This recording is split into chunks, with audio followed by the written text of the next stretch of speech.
bi par exemple tey ñu woo la fi ci benn fait d'actualité mooy dañu constater ni Auchan dafa yokk ay prix donc bu ñu rappeler Auchan nekk na ci supermarché yi nga xam ne fan la ñu gën a jàppe le moins cher donc nit ñi taamu woon ko ndax njëggu wàcc boobu peut-être ak qualité bi muy jaayee waaye tey jii dañu gis ne prix yi dafa yokk mu sax benn laaj taxaw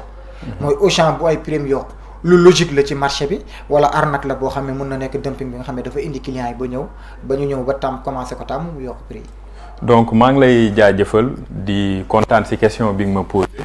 comme ni nga ko waxee ni ko sénégalais yi constaté ak ñëpp am na yenn ci suñu ay prix dafa yokk effectivement wante yokk bi yemul kese ci Auchan c'est sur le plan international d'abord parce que instant bi dañoo nekk ci benn contexte mondial boo xamante ni dafa am li ñuy wax tendance haussière boobu nag li koy indi moom mooy effet wu Covid yi moom la ñu commencé di ressentir maintenant moom mooy lan fret maritime bi dafa rebondir aussi à hauteur de 40%. Après fret bi pétrole bi tamit yokku après pétrole bi tamit li nga xam ni moom moo doon main d'œuvre ci yenn pays yu bëri nga xam ni ñoo ñu doon fournir benn instant dafa taxawoon ndax mesure de confinement yi amoon ci dëkk yooyu après mesure yooyu yëpp soo ko jëlee yenn produits yi nga xam ni da nga koy jëlee à l'étranger wala suñu ay fournisseurs fii di ko jëlee à l'étranger suñu ñëwee fii Sénégal nga war douane tegu ci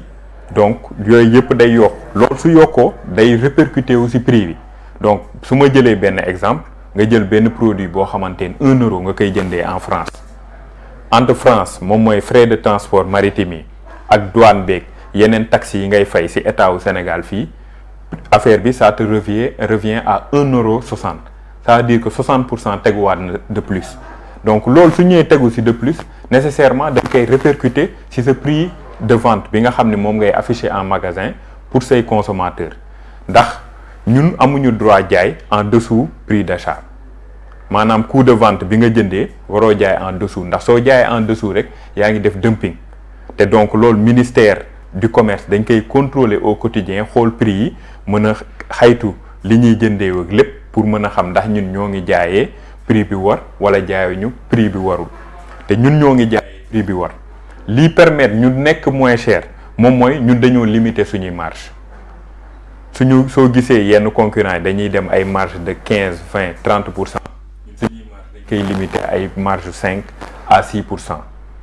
ñi ñuy fournir à 60% suñu assortiment fii lañ koy jëlee ci local bi ay entreprises yoo xamante ni dañuy jëlee ay produits à l'extérieur ñëw di ñu ko jaayaat ñoom mën nañu témoigner lool que suñuy marge bëriwul parce que grande distribution choix la soit da ngay def marge bu mag nga xamante ni da ngay wax ak ñi nga xam ni ñooy population nanti yi ñi nga xam ne ay borom dooleen borom xaalis wala nga miser sur la quantité ba pare def marge bu ndaw c'est-à-dire que marge 5-6% boobu soo ko defee les populations vont venir dans tes magasins ba pare liy tax ngay gañe xaalis moom mooy li ñuy jënd day bëri jënd bu bëri boobu nag loolu après moom moo lay indil plus-value. Économie à échelle. waaw voilà moo lay indil plus-value nga mën ko réinvestir ci sa développement ak ci yeneen fànn yoo xamante ni bëgg nga ko pour sa entreprise gën a jëm kanam. d'accord mais loolu aussi dafay tax ñu taxawal benn laaj effectivement Auchan li muy jaay seetlu lañ ne du lépp la ñuy importer. donc du produit yi lañu lépp la ñu mën a wax ne. coût wala fret maritime boobu wala tendance haussière boobu sur le plan international. war na ci dem li nga xam ne Sénégal ngeen koy jëlee est-ce que aaju na muy yokk tamit. waaw comme ni ma la ko doon waxee suñu assortiment 60%. donc si produit yooyu ngay gis yëpp jógeewul am na yoo xam fii lañ koy jëndee mais ça peut être des marques internationales lu si mel ni je peux citer un exemple lu si mel ni Sofiex lu si mel ni ay beurre ay margarine ak yenn produits de marque internationale ñooñu koy jaay donc loolu ñoom dañuy dem jëli ko indi ko fii ça veut dire que ñoom déjà seeni coût day yokk seeni coût su yokkoo suñu calculer def seen cahier des charges ça veut dire que après ñoom suñuy ñëw di ñu jaay dinañ ne ñun de mënuñu leen jaayatee lii parce que fret bi dafa yokku douane bi dafa yokku donc foog ñu renégocier les prix comme ça mën ko teg sur la table après nous suñu xamee ni contexte bi lii nii lu am la lu tangible la parce que soo defee douane yëpp y a les papiers tu peux comparer les factures et tout nga teg ne lii moo tax mënuma ko jaay et sur cette base ñu renégocier mën a indi teg sur la table mu dem léegi à part loolu tamit am na yeneen produits locaux yoo xamante ni fii lañ koy defaree fii lañ koy produire. ndax yooyu noonu la. waaw question bi sax ci yooyu la woon. am na si yoo xamante ni moom liiwul augmenté wul parce que du prix yëpp moo changé dafa am yenn certains produits rek moom moo changé prix mais sinon yeneen yi fa mu nekkoon moo ngi fa ba tey parce que concerné wul par mesure boobu donc prix yi nga produits yi nga xam ni dafa concerné par une hausse notée soit sur le fret maritime wala si yeneen i fànn yooyu lañ yokk mais yi nga xam ni concerné wul laaluñu ko yooyu prix yi ma nga woon fa mu nekkoon ba tey mais quoi qu'il en soit actuellement ak luy wax ji di bëri on reste toujours moins cher fii nii au Sénégal soo demee si yeneen grande surface yi nga def comparaison ak suñu ay prix nous restons toujours moins cher parce que ñooñu aussi y avait aussi un contrat de confiance bu leen lié ak nit ñi parce que nit ñi dañu jàppe Auchan da ngay gis ku romb fépp dugg Auchan parce que tamit dafa am benn politique bi fi absolument est-ce que aujourd'hui aussi ci problème international yooyu ngay wax est-ce que du groupe Auchan ci boppam moo commencé am problème parce que bi ñu tënkoo am na suñu benn naataango bu ñuy wax Béatrice Boydine bu defoon benn jàngat ci wàllu Auchan moom li mu gis ci côté tendance économique mooy Auchan d'une manière globale dafa commencé un problème et que dañu commencé changer seen stratégie est-ce que du tamit loolu commencé tugal moo commencé ñëw ba Sénégal ngeen bëgg ko récupérer waat ci poche sénégalais non instant bii nii amuñu benn problème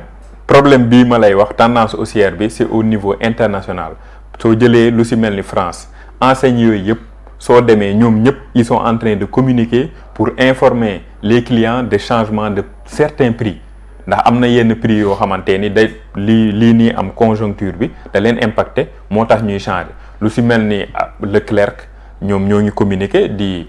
prôner la bonne information auprès de leurs clients teel leen wax ne leen lii ak lii dina changer céréales bi dafa yokku maïs bi dafa yokku produits laitiers yi dafa yokku donc c'est sûr et certain ça va être répercuté en rayon Auchan au niveau international nous sommes en très bonne santé parce que li koy waral moom mooy lan groupe international la mais qui appartient à une famille donc nekkuñu en bourse am na par exemple événement yi fi amoon mars su nekkoon entreprise bu ñu coté en bourse la événement yi bi mu amee kon action bi day wàcc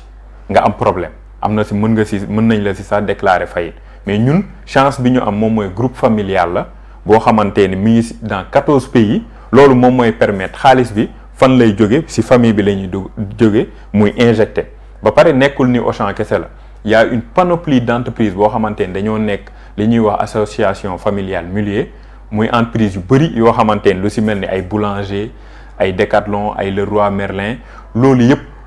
AFM ñoom ñoo ko moom donc groupe la boo xamante ni ñoom ñooy dem ensemble côté wu ñu si kenn bourse suñu bëggee génne seen xaalis ñoom ñooy génne injecté te instant yi nii Sénégal ñoom ñooy injecté fii nii li ñuy fonctionner depuis le début est-ce que tamit ci loolu bu doole boobu ñu am moment bi nga xam ne tendance haussière la am na daanaka mais bu dee concerné wu lépp te benn partie produit la est-ce que tamit pour garder cette philosophie pour garder ce contrat de confiance bi ngeen am ak sénégalais mooy lépp dafa yomb Auchan mënul woon def sacrifice su compenser moom en attendant que tendance bi nekk lu baissière donc comme ça mu maintenir prix yi ci marché bi donc déjà loolu prix yi pour maintenir ko ci marché yi mooy li ma la ko doon expliquer mënoo ko jaay en dessous du coût d'achat soo ko jaayee en dessous du coût d'achat rek ministère du commerce suñu ñëwee contrôler la nga génne say prix moom c'est affiché en rayon après ñoom dinañu jël seeni cahier comparer suñu gisee ni da ngay def dumping donc dañ lay sanctionner donc ñun sur cette base mënuñu def dumping ñun li ñu mën a def moom mooy maintenir suñuy marché yi mu ndaw te depuis le début c'est ce qu'on a toujours maintenu am na yenn produits comme ni ma la ko doon waxee 5 à 6% lañ ciy margé pour ñëpp mën see gis seen bopp. Jusqu'à présent nous sommes les moins chers au Sénégal. D'accord.